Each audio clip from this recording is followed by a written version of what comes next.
सभी को जय मसीह, प्रेज द लॉर्ड। धन्यवाद हो सभी लोगों को सुंदर समय के लिए। आज का दिन में इस प्रेयर हाउस में आप सभी लोगों को वेलकम करते हैं।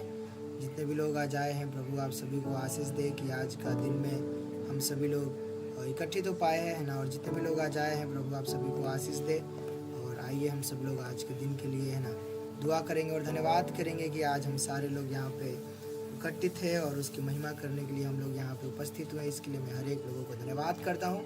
हालेलुया, है ना। और जितने भी लोग आज आए हैं, प्रभु आप सबको आशीष दे। और आइए हम सब लोग प्रार्थना के साथ इस सभा को हम लोग शुरू करेंगे।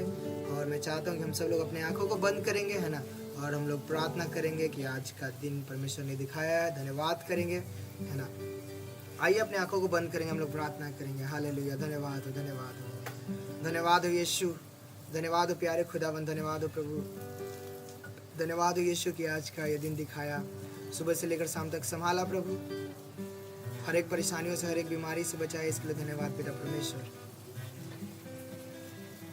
प्रभु प्रभु आज के दिन को, प्रभु इस समय को आपके हाथों में समर्पित करता हूँ प्रभु इस संध्या के समय में प्रभु एक बार फिर आपके चरणों के तले आए प्रभु इस समय में हमारे साथ रहना प्रभु, आराधना के समय प्रभु, हर एक समय में प्रभु आप प्रभु हमारे पिता परमेश्वर अपने पवित्र आत्मा के सामर्थ्य के द्वारा बातचीत करने पाए प्रभु मैं धन्यवाद करता हूँ पिता परमेश्वर। जो भी आज का भाई मैसेज लेके आ रहे हैं प्रभु, वो भी पिता परमेश्वर आपकी ओर से होने पाए प्रभु, आप उन्हें गाइड करने पाए प्रभु, आप उन्हें विजडम अंडरस्टैंडिंग देना प्रभु, कि पिता आपके वचन से वो बोलने पाए, बातचीत करने पाए प्रभु। पिता ये सारा आदर मैं आपके हाथों में समर्पित करता हूँ यीशु पिता, आपके पुत्र यीशु के नाम से मांगता हूँ, आमेन आमेन आमेन। सभी को जय मसीह, सभी लोगों को जय मसीह, प्रेज द लॉर्ड। आज की आराधना करने के लिए आप सभी तैयार हैं?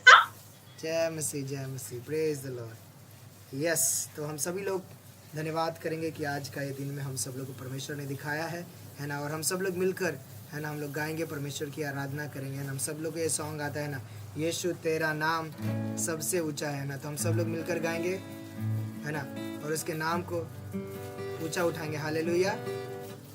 सब लोग तैयार हैं? यस, हम लोग सब लोग मिलकर गाएंगे, इसकी आराधना करेंगे।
परमेश्वर के नाम की स्तुति और महिमा हो, है ना, कि आज का दिन में हम सब लोग मिलकर उसकी प्रशंसा और उसकी महिमा कर पा रहे हैं ना।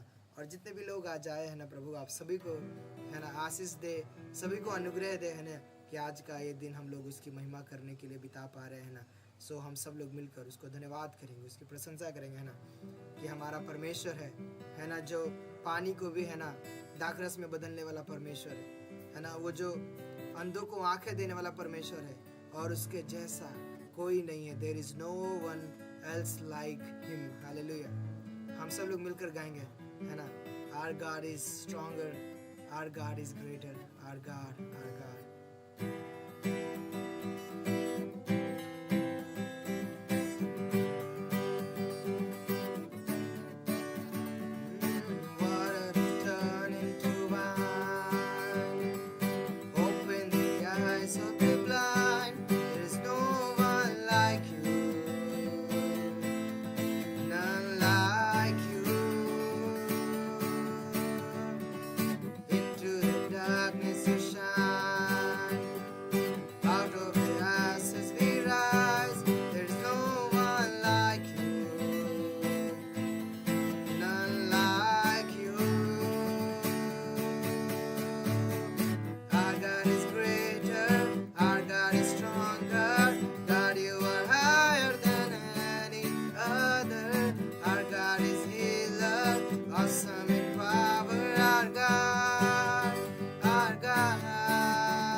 God is with us, then what can stand against? And if our God is for us, that couldn't never stop us.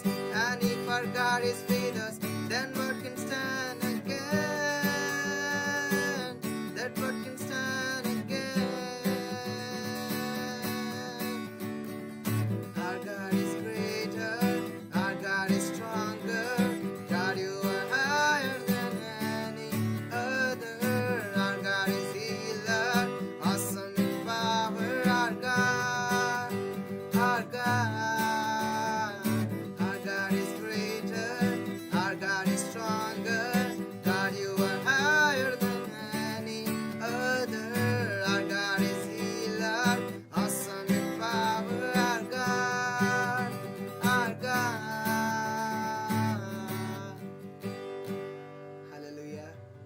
है ना, हमारा परमेश्वर महान है, हमारा परमेश्वर शक्तिशाली है, हमारा परमेश्वर हर एक नामों से ऊंचा है, हमारा परमेश्वर चंगा करने वाला है, वो बहुत अद्भुत परमेश्वर है ना, वो है हमारा परमेश्वर, वो है हमारा परमेश्वर। हालेलुया। हम सब लोग धन्यवाद करेंगे कि आज का ये दिन परमेश्वर ने हमें दिखाया है, और हम सब लोग उसकी प्रशंसा करने पा रहे हैं, उसकी महिमा करने पा रहे हैं। तो आज का हम सब लोग ये दिन में हम लोग परमेश्वर को धन्यवाद करेंगे कि आज का हम सब लोग ये दिन देख पाए हैं, और परमेश्वर ने हमें ऐसा मौका दिया है कि हम लोग आज उसकी महिमा और उसकी प्रशंसा करने पा रहे हैं। हालेलुया। तो हम सब लोग क्यों ना अपनी आंखों को बंद करेंगे, है ना, हम सब लोग मिलकर परमेश्वर को धन्यवाद करेंगे। प्रभु, सारी सृष्टि पर तेरा अधिकार है प्रभु, तू राजाधिराज है प्रभु, तुझसा ना है इस जमीन में और ना आसमान में, उसके जैसा कोई नहीं है। सब लोग मिलकर गाएंगे, हजारों जुबानें कहे, हजारों जुबानें कहे, सारे सृष्टि पर तेरा अधिकार, तू राजाधिराज है प्रभु। तुझसे है जमीन, तुझसे है जमीन, तुझसे आसमां, जग का तू मालिक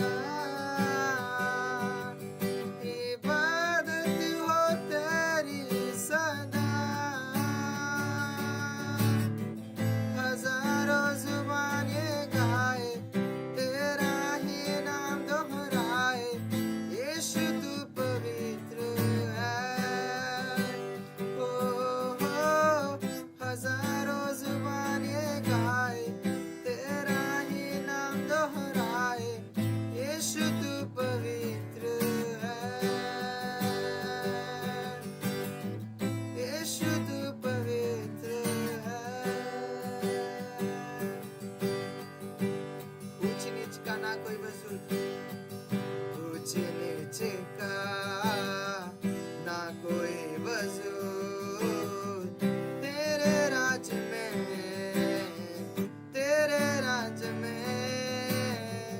हर किसी का है स्वागत यहाँ तेरे राज में तेरी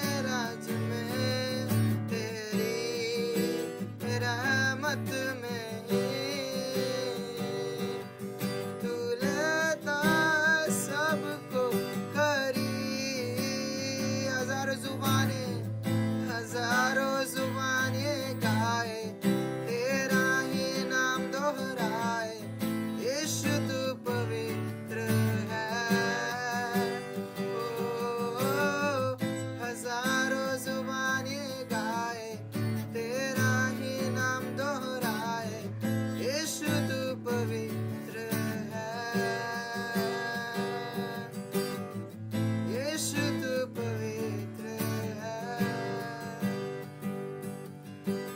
तू पवित्र है तू पवित्र है प्रभु तू पवित्र है यीशु तू पवित्र है हालेलुया हम तेरा धन्यवाद करते हैं प्रभु हजारों जुबानें गाए प्रभु तू पवित्र है तू सदा सदा राजा है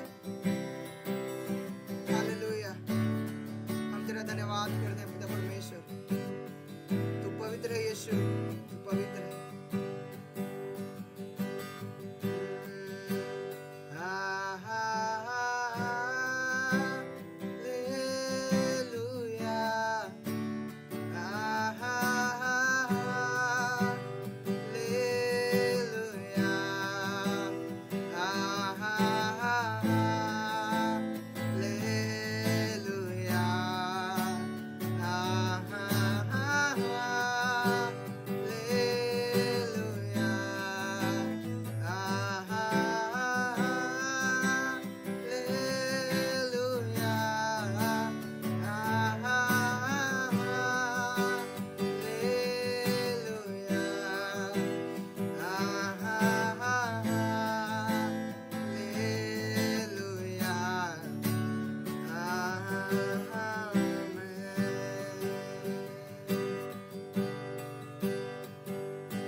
करते हैं तुझको सादर प्रणाम गाते हैं तेरी गुणगान हालेलुया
धन्यवाद करते प्रभु सुंदर समय के लिए। धन्यवाद करते प्रभु हमारी प्रार्थना को सुनने के लिए। धन्यवाद यीशु पिता इस समय को हमारे बीच में देने के लिए। प्रभु हम धन्यवाद करते हैं प्रभु। सारा आदर मैं आपके हाथों में समर्पित करते हैं। यीशु के नाम से आमेन आमेन आमेन। सभी को प्रभु यीशु मसीह के नाम में जय मसीह एक बार फिर से। और हम सब लोग धन्यवाद देंगे कि उस पवित्र आत्मा को, उस महान परमेश्वर को है ना, कि जो आज हमारे बीच में ऐसा है ना मौका को दिया है कि हम सब मिलकर उसकी महिमा और प्रशंसा कर पा रहे हैं, है ना। और हम सब लोग मिलकर धन्यवाद देंगे कि परमेश्वर ने ऐसा हमें अक्सर मौका दिया है, अवसर दिया है कि हम लोग उसकी महिमा और प्रशंसा करने पा रहे हैं। हालेलुया, है ना। तो आज हमारे बीच में हमारे भरत भैया हैं, है ना, जो आज का मैसेज को लेकर आए हैं, है ना। और आज का दिन, है ना, हम लोग आगे का समय को भरत भैया को देंगे, है ना।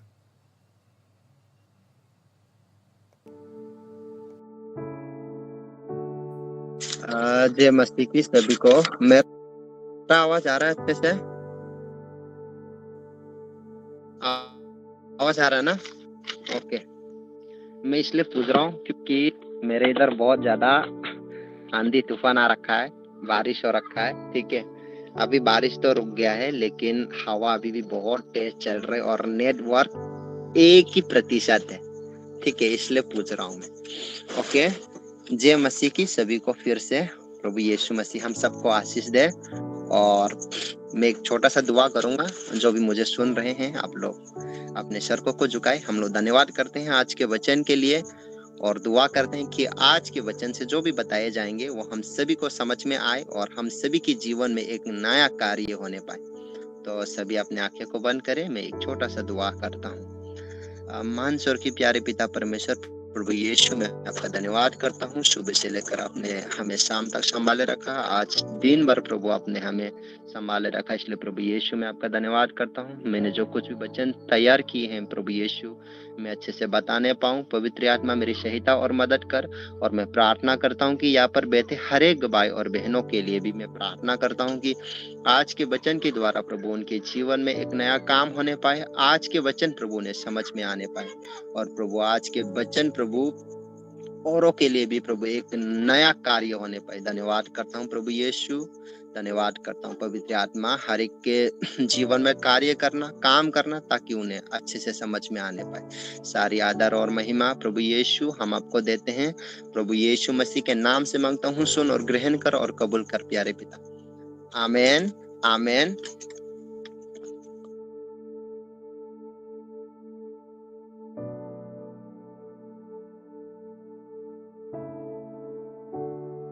तो लास्ट टाइम हमने प्रभु यीशु मसीह की पहली वाणी के बारे में देखे थे और आज हम दूसरी वाणी के बारे में सीखेंगे और मनन करेंगे।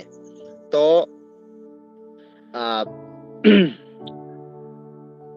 पहले वाणी हमने सीखा, पहले वाणी में हमने सीखा माफी को, क्षमा को, है ना, कि क्रूस पे लटका हुआ होने के बावजूद भी प्रभु यीशु किस प्रकार अपने दुश्मनों के लिए अपने पिता से प्रार्थना करता है कि ये लोग नहीं जानते हैं कि ये क्या कर रहे हैं और इन्हें क्षमा कर। ठीक है, तो हमने वो पहले वाणी में देखे।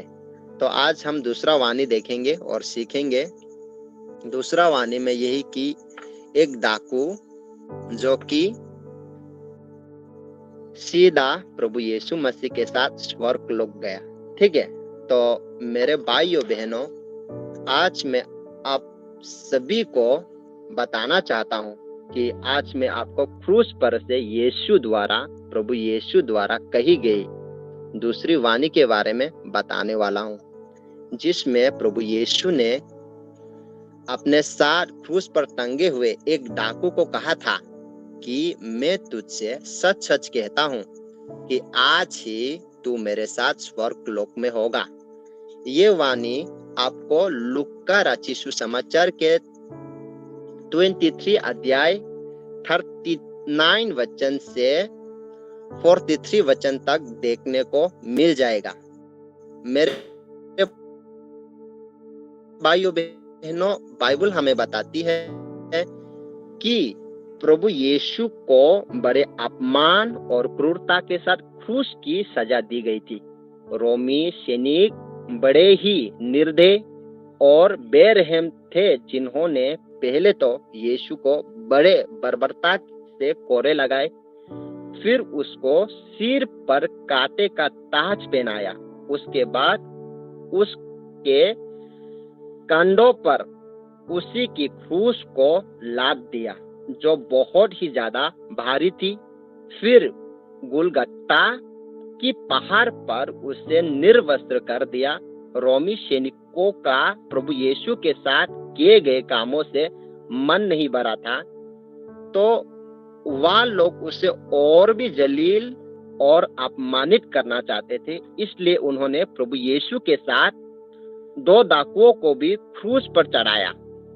यद्यपि रोमी सिपाही ने ये काम यीशु को और अधिक अपमानित करने के लिए किया था, लेकिन अनजाने में ही सही उन्होंने उस भविष्यवाणी को पूरा किया जो यीशु के विषय में लिखा गया था कि वह अपराधियों के संग गिना गया।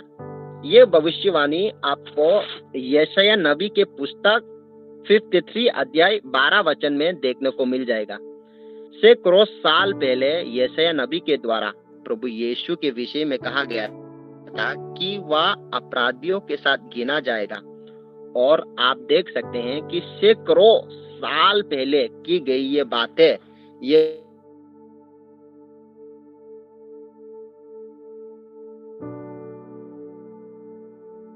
भविष्यवाणी शब्द व सब पूरी होती है, क्योंकि यीशु को 2 डाकुओं के साथ क्रूस पर चढ़ाया गया था। मेरे भाइयों बहनों, परमेश्वर का हर एक वचन सत्य है और उसके मुख से निकला हुआ हर एक वचन पूरा ना हो, ऐसा हो ही नहीं सकता। इसलिए तो बाइबल में परमेश्वर ने कहा कि आकाश और पृथ्वी टल जाएगी, परंतु मेरी बातें कभी ना टालेगी। अब लोगों को समझ में आ रहा है? ना सिर्फ प्रभु यीशु के जन्म के, परंतु उसकी मृत्यु और पुनरुत्थान के विषय में भी की गई हर एक भविष्यवाणी सच हुई। ठीक है, इससे आप लोग हमारे परमेश्वर की महानता और सामर्थ का अंदाजा लगा सकते हैं, क्योंकि वह आदि की बातें आनंद से जानने वाला परमेश्वर है। और हम परमेश्वर का धन्यवाद करते हैं कि हमें परमेश्वर ने चुन लिया है ना, चुनकर अलग किया, ताकि हम सर्वज्ञानी और सर्व सामर्थी अनादि परमेश्वर को जान सके, उसकी उपासना कर सके। मेरे भाइयों बहनों, इस घटना में भी हम एक बहुत ही जरूरी बातों को देखते हैं कि प्रभु यीशु की दाई और बाई 2 डाकुओं को क्रूस पर टंगाया गया। ये दोनों डाकू अपने अपने अपराधों की सजा पा रहे थे। हो सकता है इन्होंने कई सारे गंभीर अपराध किए हो, जैसे कि चोरी, डकैती, हत्या, बलात्कार, कुछ भी हो सकता है। ठीक है, जिसकी सजा देने के लिए इन्हें क्रूस पर चढ़ाया गया था। अब देखा जाए तो दोनों ही गुनहगार हैं, है ना, दोनों ही गुनहगार थे और अपने अपने गुनाहों की सजा पा रहे थे। लेकिन सिर्फ एक बात उन दोनों को अलग करता है, और वह है उनका विश्वास। जैसे कि आप जानते ही हैं कि प्रभु यीशु के साथ क्रूस पर टंगे हुए डाकुओं में से एक ने उसकी निंदा करते हुए उससे कहा कि क्या तू मसीह नहीं है? क्या तू मसीह नहीं है तो फिर अपने आप को और हमें बचा, है ना। तब दूसरे डाकू ने उसे डांट कर पहले डाकू को चुप कराया और उससे कहा कि क्या तू परमेश्वर से भी नहीं डरता, है ना, तू भी तो वही दान पा रहे हैं, हम तो न्याय अनुसार दान पा रहे हैं, क्योंकि हमने अपने कामों का ठीक फल पाया है। तो पहले डाकू, है ना, उसको दाद देते हैं। तो इस इंसान ने, अर्थात वो कहते कि इस इंसान ने, अर्थात यीशु ने कोई अनुचित काम नहीं किया है ना। तब उस दूसरे डाकू ने प्रभु की ओर देखकर उससे कहा, हे यीशु, जब तू अपने राज्य में आए तो मेरी सुधि लेना। तब यीशु ने उससे ये कहते हुए कहा कि मैं तुझसे सच कहता हूं कि आज आज ही तू मेरे साथ स्वर्ग लोक में होगा। आप लोग को सुनाई दे रहा है? प्रॉपर सुनाई दे रहा है? अगर नहीं दे रहे तो बताना, ठीक है। तो प्रभु यीशु मसीह ने कहा कि आज ही तुम मेरे साथ स्वर्ग लोक में होगा। मेरे भाइयों बहनों, यहाँ मैं प्रभु यीशु मसीह की वाणी से पहले उस दूसरे डाकू द्वारा कहे गए शब्द पर ध्यान केंद्रित करना चाहता हूँ, क्योंकि प्रभु यीशु ने दूसरी वाणी किसके लिए कही?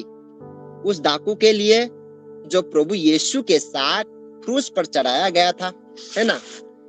मैं समझता हूं कि यदि वह डाकू ये नहीं बोलता कि हे यीशु, जब तू अपने राज्य में आए तो मेरी शुद्धि लेना, तो शायद ही प्रभु यीशु दूसरी वाणी में उस डाकू को स्वर्ग लोक में ले जाने की बात कहते। आप लोग खुद ही कल्पना करके देखिए और सोच करके देखिए कि आज हम दूसरी वाणी पर मनन क्यों कर रहे हैं? सिर्फ उस डाकू के कारण, क्योंकि दूसरी वाणी में यीशु ने उस डाकू को अपने साथ स्वर्ग लोक में ले जाने का आश्वासन दिया, यकीन दिलाया। इसलिए मेरे भाइयों बहनों, आइए थोड़ी देर हम उस डाकू के विश्वास के बारे में मनन करें। जैसे कि हमने देखा कि वह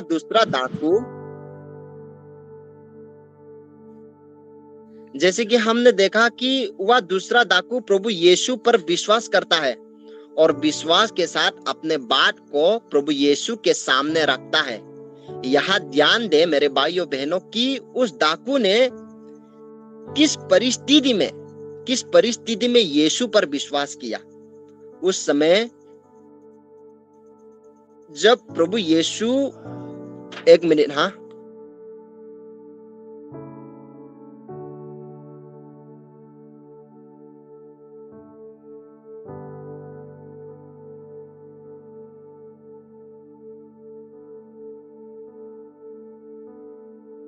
सॉरी, हाँ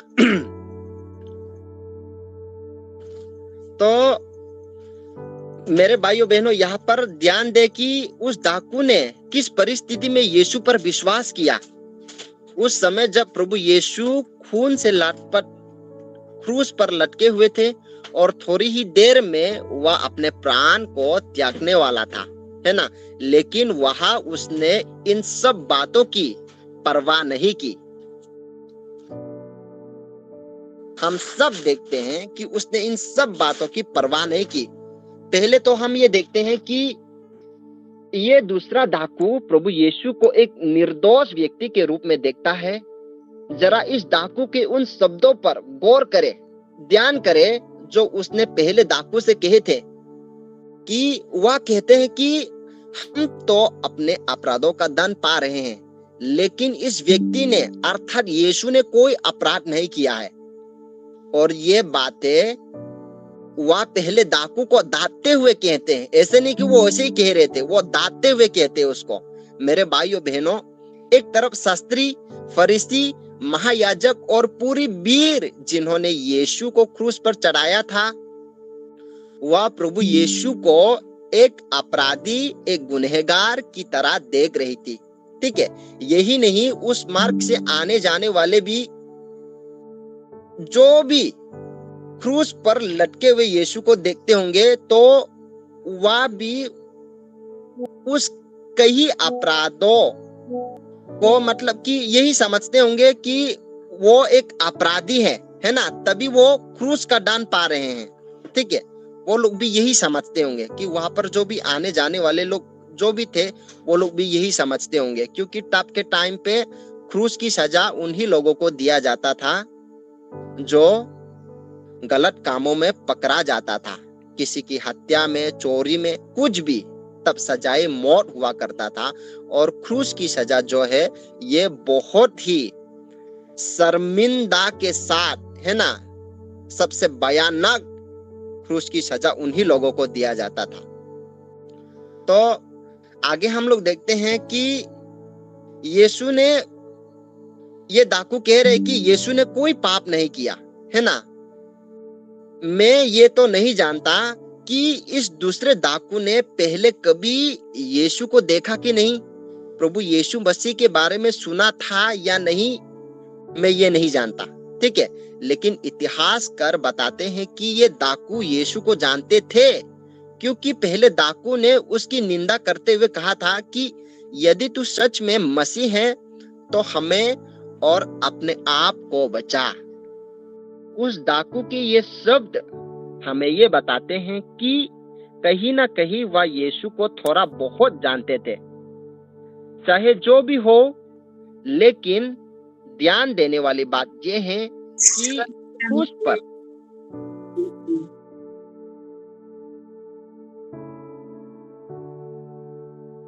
सब ठीक है। ओके।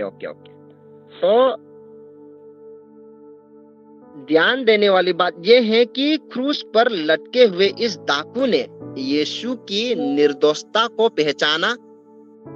पहचान लिया और वह जान गया था कि यीशु बिल्कुल निष्कलंक है, और इसलिए उसने पहले डाकू को डांट कर चुप करा दिया। इसके बाद हम ये भी देखते हैं कि उस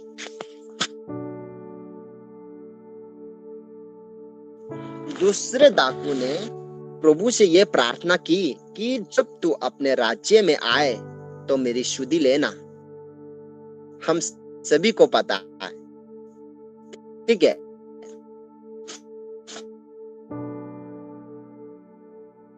तो इस डाकू के ये शब्द बड़े ही महत्वपूर्ण और विचार करने वाले हैं, विचार करने के योग्य हैं, क्योंकि उसके ये शब्द विपरीत या नकारात्मक परिस्थिति में उसके अनोखे विश्वास को दिखाता है, ठीक है।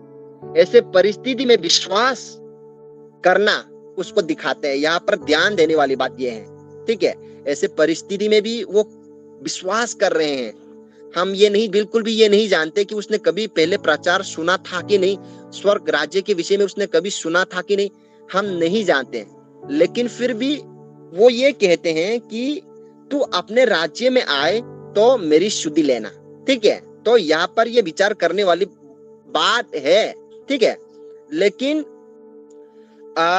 हम लोग देखते हैं कि क्योंकि एक मरता व्यक्ति ये विश्वास कर रहा था कि प्रभु यीशु मृतकों में से जी उठेगा और एक दिन संसार पर राज्य करेगा। उसने कहीं ना कहीं ये सोच लिया था, ये विश्वास कर लिया था उस डाकू ने, ठीक है। मेरे भाइयों बहनों, जरा ध्यान दे कि यीशु ने अपने शिष्य के साथ, अपने शिष्यों के साथ, अपने चेलों के साथ रहते हुए उन्हें 3 बार ये बताया था कि वह मारा जाएगा, गाड़ा जाएगा, परंतु तीसरे दिन मृतकों में से जी उठेंगे, है ना, जी उठेगा। प्रभु यीशु अपने चेलों के साथ 3 साल थे और इन 3 सालों में उन्होंने परमेश्वर के राज्य और अपने द्वितीय आगमन की कई सारे महत्वपूर्ण बातों को बताया। लेकिन हम ये देखते हैं कि उनके चेले में प्रभु यीशु की इन बातों को, उनके चेले लोग जो थे, प्रभु यीशु मसीह की इन बातों की प्रति बहुत सी आशंका थी, ठीक है। और यही वजह थी कि जब प्रभु यीशु मसीह जी उठे तो किसी भी चेले ने विश्वास नहीं किया कि वो सच में जी उठा था, जबकि यीशु बार बार अपने मरने से पहले, है ना, अपने मरने और जी उठने के बारे में बता रहे थे। लेकिन आश्चर्य की बात यह है कि प्रभु यीशु ने इस डाकू को ना तो सुसमाचार सुनाया और ना ही कभी अपने राज्य के बारे में बताई, लेकिन फिर भी उससे विनती करता है कि जब तू अपने राज्य में आए तो मेरी सुधि लेना। मेरे भाइयों बहनों, मैं ये मानता हूं कि बाइबल में वर्णित किसी भी चरित्र या ज्यादा विश्वास इस डाकू में से किसी ने नहीं किया होगा, है ना। हम लोग ये देखते हैं कि ये डाकू का जो विश्वास है हम लोग देखते कि बाइबल में जितने भी लोग जो बाहर से थे, उन लोगों में से सबसे ज्यादा विश्वास हम इसी डाकू के बारे में देखते हैं कि वो ना जानते हुए उसके बावजूद भी, है ना, उसने अपने बुरे हालात में भी ऐसे विश्वास किया कि वो सुसमाचार सुन चुका है। उसने ऐसा विश्वास किया, ठीक है। जब प्रभु यीशु मसीह असहाय था और निर्बल अवस्था में था और मारने वाला था, उसने यीशु पर ऐसे समय में विश्वास किया जब यीशु उसके लिए कुछ भी करने में असमर्थ थे। लेकिन मेरे भाइयों बहनों, इस डाकू ने प्रभु की उस समय की निर्बलता और असहाय परिस्थिति को नहीं देखा, परंतु उसके आने वाला महिमा को देख लिया था उसने, ठीक है। उस डाकू ने उस समय प्रभु यीशु मसीह की जो हालत है ना, जो हालत है उसको देख करके वो घबराया नहीं, ठीक है। उसका जो विश्वास है वो टूटा नहीं। उसका ये विश्वास था कि जो प्रभु यीशु मसीह था, उसका आने वाली महिमा को उस डाकू ने देख लिया था। उसने ये जान और मान लिया था कि ये डाकू, ये क्रूस पर लटका यीशु मृतकों में से जी उठेगा और अपने आनंद राज्य को स्थापित करेगा। ये डाकू को समझ में आ गया था और उसने विश्वास कर लिया था।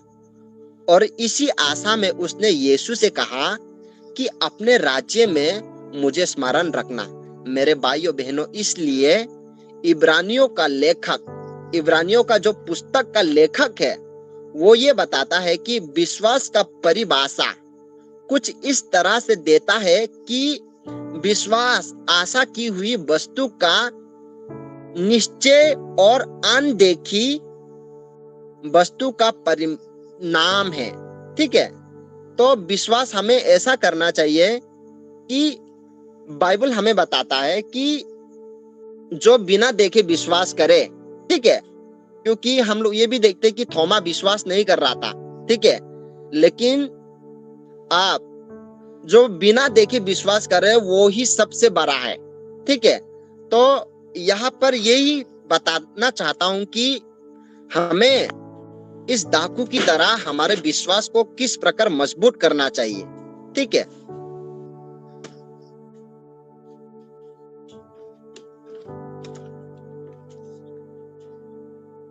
एक मिनट, ओके।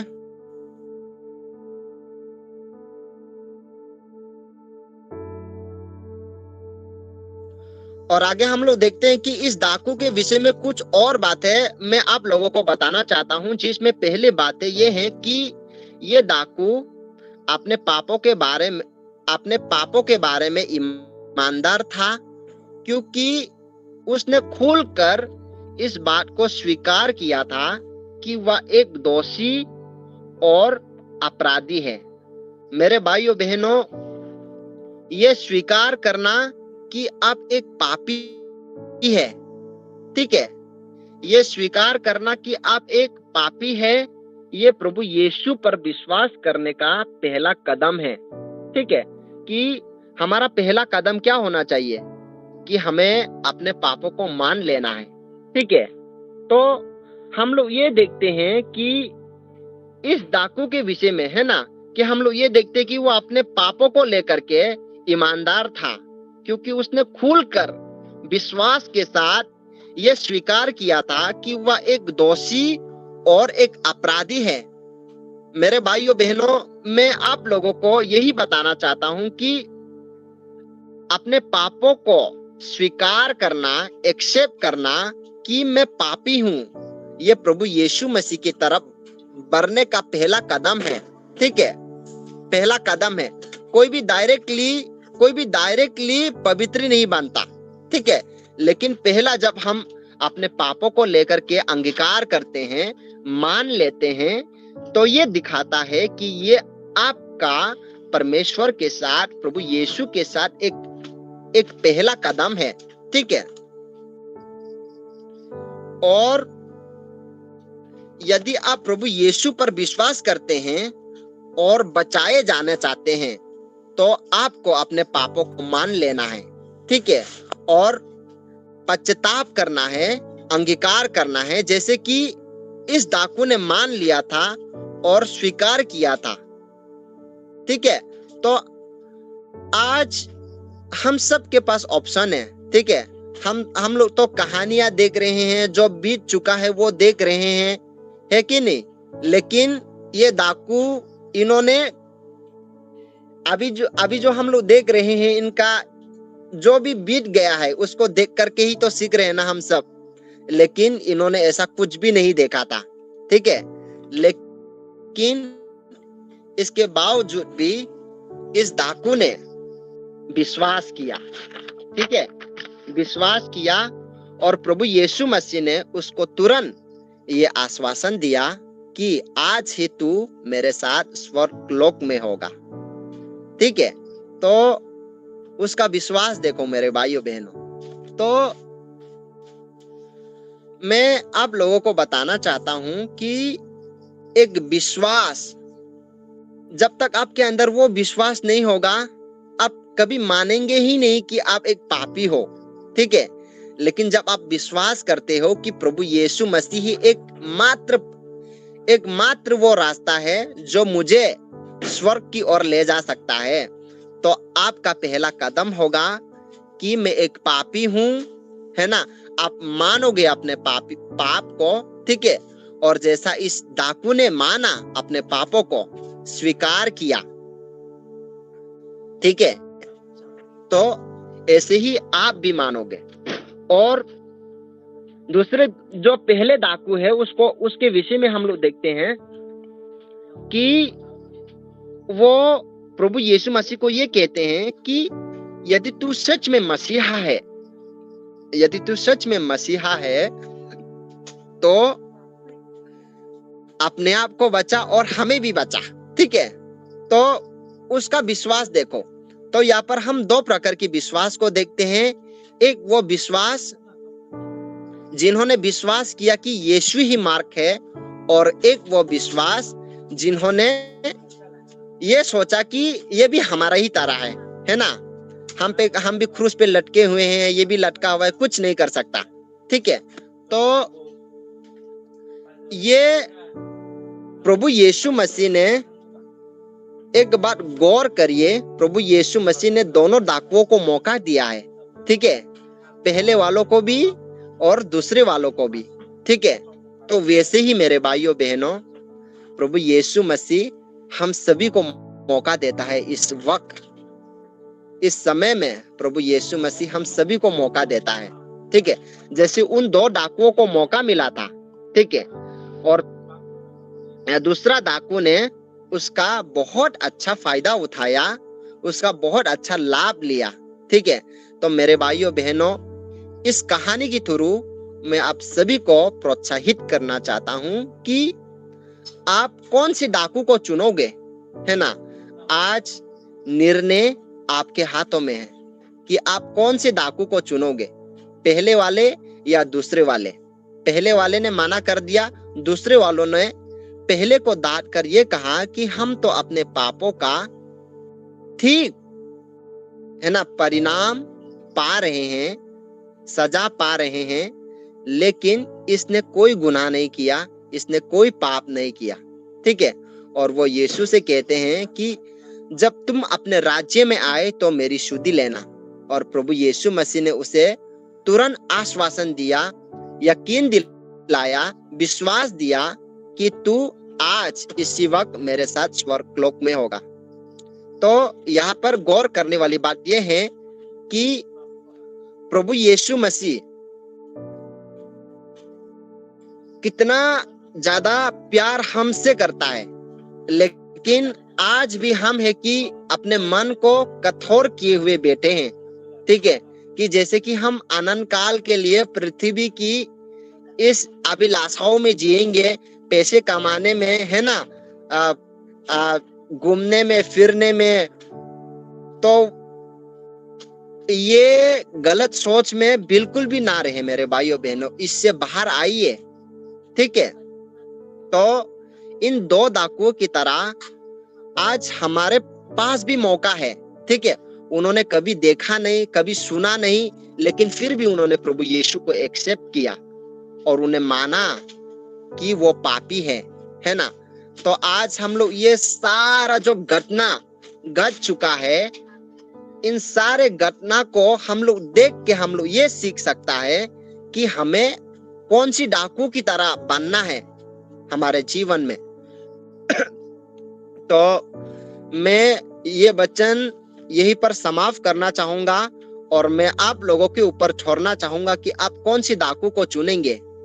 और मैं आप लोगों को ये भी बताना चाहता हूं कि आज हम सभी के पास मौका है मेरे भाइयों बहनों। जीवन का कोई भी गारंटी नहीं है, ठीक है, कोई भी गारंटी नहीं है। अभी रिसेंटली मेरे पुराने गांव में एक अंकल है, मेरे जान पहचान के तो नहीं है, लेकिन एक ही गांव के हैं। वो ज्यादा बुरा भी नहीं हुआ है ना, बिल्कुल तंदुरुस्त, हो सकता है 35-40 इयर्स के होंगे, है ना। कोई भी विश्वास नहीं कर पा रहा है, उसको नॉर्मली बुखार हुआ, ठीक है, नॉर्मली थोड़ा सा सर दर्द हुआ, थोड़ा सा उसको बुखार हुआ, है ना। तो वो बाजू वाले मेडिसिन क्लिनिक पे जाकर के उसने दवाई लेके खाया, दोपहर को खाया और शाम होते होते उसका प्राण चले गए। तो जो भी उसको जानते हैं, जो भी उसके करीब है, वो लोग सदमे में हैं कि ये कैसे हो सकता है ना। ना कुछ बीमारी थी, इतना तंदुरुस्त था। अभी सुबह तो हम लोग बैठ के चाय पी रहे थे, है ना, गपशप लगा रहे थे, ऐसे कैसे हो सकता है। मेरे भाइयों बहनों, आज हम लोग ये गलत सोच में हैं कि मैं तो जीवित रहूंगा, है ना, अभी मेरे पास समय है, अभी मैं इंजॉय कर लेता हूँ, अभी मैं संसारिक अभिलाषाओं के पीछे चला जाता हूँ, ये कर लेता हूँ, वो कर लेता हूँ, ये कर लेता हूँ। मेरे भाइयों बहनों, लाइफ का कोई गारंटी नहीं है। बाइबल हमें बताता है कि हमारे जो जीवन है वो एक मैदान के घास के समान है, जो एक समय में बढ़ चढ़ के ऊपर आ जाते हैं, लेकिन एक समय में हवा लगते ही वो ठहर नहीं सकता और ऐसा उजड़ जाता है। तो सेम ऐसे ही हमारी लाइफ भी है, कोई गारंटी नहीं है हमारे लाइफ की, ठीक है। तो मैं आज आप सभी से कहना चाहता हूं कि उन दो डाकुओं को जैसा मौका दिया गया, मैं आप लोगों को एहसास दिलाना चाहता हूं कि प्रभु यीशु मसीह हम सभी को भी मौका देते हैं। मेरे भाइयों बहनों, जो भी अपने मन को कठोर किए हुए बैठे हैं कि मेरे पास मौका है, उस कठोर मन को यीशु के पास लाइए। वो आपके कठोर मन को बिल्कुल हल्का कर देगा, क्योंकि वचन हमें बताता है कि अपने बोझ उसके ऊपर डाल दे, है ना, क्योंकि उसको हमारी चिंता है, ठीक है। तो आज हम सभी के पास मौका है। प्रभु यीशु मसीह किसी को भी जोर जबरदस्ती नहीं करता, ठीक है। जैसे डाकुओं को चुनने का मौका दिया गया है, वैसे ही मेरे भाइयों बहनों, आज हमें भी मौका है कि हम कौन सी रास्ता को चुनते हैं, ठीक है। जो भी अपने मन को कठोर किए हुए बैठे हैं, वो आए प्रभु यीशु मसीह के बाहों में आए और अपने पापों को माने, जैसे दूसरे डाकू ने मान लिया था कि वो पापी है, वो अपराधी है ना। वैसे ही हमें भी अंगीकार करना है अपने पापों से। मेरे भाइयों बहनों, किसी को कोई जोर जबरदस्ती नहीं है। जैसे उन दोनों को मौका दिया गया चुनने का, वैसे ही मेरे भाइयों बहनों, आज प्रभु यीशु भी हम सभी को मौका देता है, जो भी मुझे सुन रहे हैं। तो मैं ये वचन को यहीं पर समाप्त करना चाहूंगा। चुनना ना चुनना वो आपके हाथों में है, और मैं प्रार्थना करता हूं कि आप लोग प्रभु यीशु मसीह को चुने और अपने पापों से मन फिरा करके उसके पास आए, क्योंकि उसका राज्य निकट है। और वचन में हम देखते हैं कि जब उसका आने का समय होगा, तो आप जगह जगह पर भूकंप, युद्ध की घोषणा को देखेंगे, जो कि अभी हम लोग देख रहे हैं। हम लोग क्या नहीं देख रहे, बताओ, कि भाई अपने भाई को मारेंगे, है ना, बच्चे अपने माँ बाप को मार डालेंगे। आज क्या नहीं हो रहे हैं, है ना, एक देश दूसरे देश पर चढ़ाई करेंगे, आज हम देख रहे हैं। लेकिन ये सब देखते देखते हमें इतना लगने लगा है कि आज हम लोग स्टेटस लगा रहे हैं, है ना, कि कुछ भी फनी फनी स्टेटस लगा रहे हैं।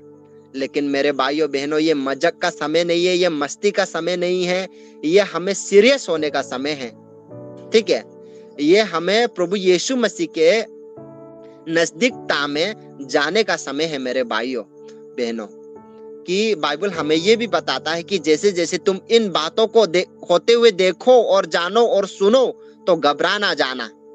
ठीक है, जैसे जैसे इन बातों को देखते हैं और सुनते हैं तो और उससे करीब होने के लिए सोचना है हमें। ठीक है, घबरा नहीं जाना है।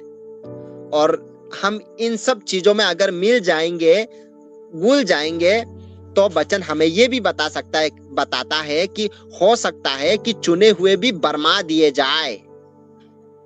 तो वचन हमें इन सब चीजों के बारे में पहले ही आगाह कर चुका है मेरे भाइयों बहनों। आप चुनना है नहीं चुनना है आपके हाथों में है।